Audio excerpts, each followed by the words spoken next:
What's up, gorillas? Thanks for tuning in to the whiteboard briefing for today's workout from CrossFit Amped and CrossFitAmped.com. For the warm-up, we got 3 rounds, 20 reps of each, mountain climbers, jumping jacks, and single leg Romanian deadlifts. For that mountain climber, we're going to start in a high plank with our elbows locked out, making sure we're in a straight line from shoulders to hips to knee to ankle, and we'll alternate either bringing our knee to our chest or our foot to our hand. For the jumping jack, we're going to start standing tall with our hands at our sides. We'll bring our hands to overhead as we jump our feet out to a straddle.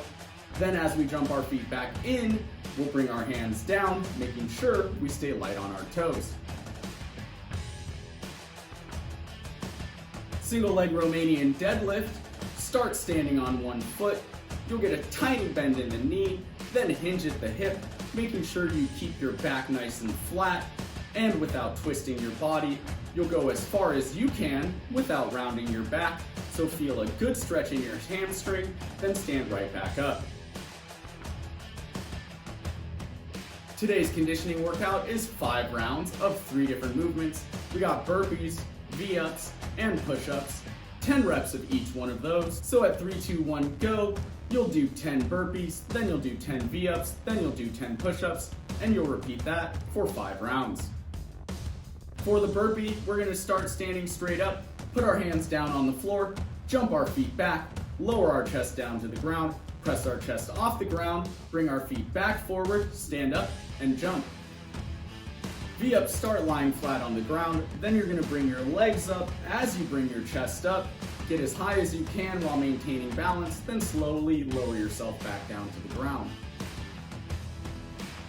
Push-up starts in a high plank, hands about shoulder width apart. We're going to lower ourselves down to the floor, making sure our elbows stay close to our body and our chest and hips touch the ground at the same time.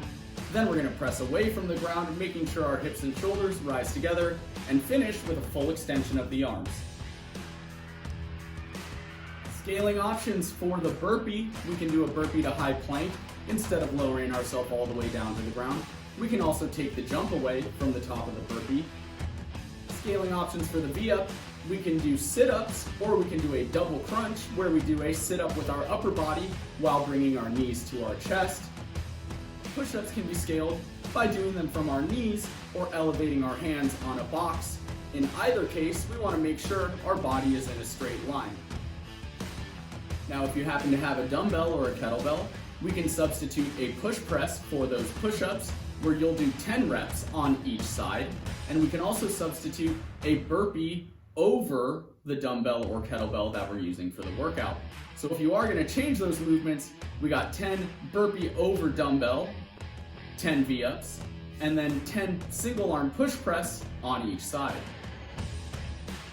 The difference with jumping over the dumbbell for the burpee is instead of just jumping straight up after you stand up, you'll jump over your weight, turn yourself around, and then do your next burpee. For that push press, we'll be holding the weight in the front rack position, making sure our elbow is stacked underneath our wrist and our knuckles are facing up.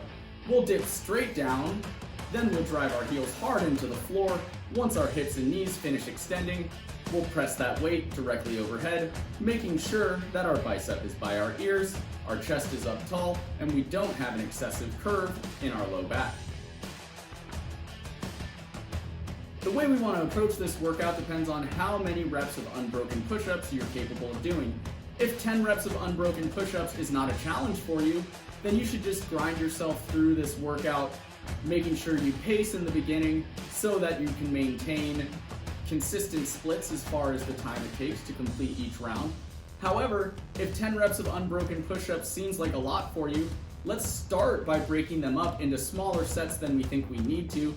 That way we can maintain those small sets throughout the entire workout, rather than trying to start with big sets in the beginning of the workout and then having to finish with singles. The burpees in this workout are your throttle, so if you're feeling like you have the energy and your heart rate's kind of low after those push-ups, ramp up the pace on those burpees. You can save some time there. However, if you finish your push-ups and you're feeling really gassed, go a little bit slower on the burpees, try and conserve your energy so you can go hard on the V-ups. You're going to be transitioning pretty quick from movement to movement on this one, so that kind of has a little bit of built-in rest. Therefore, we want to minimize any resting during the sets of 10. The only time we want to be resting during a movement is if it's planned, like breaking up the push-ups. The cooldown today is 3 rounds, 1 minute of each with 30 seconds of rest in between each round, wall sit and plank.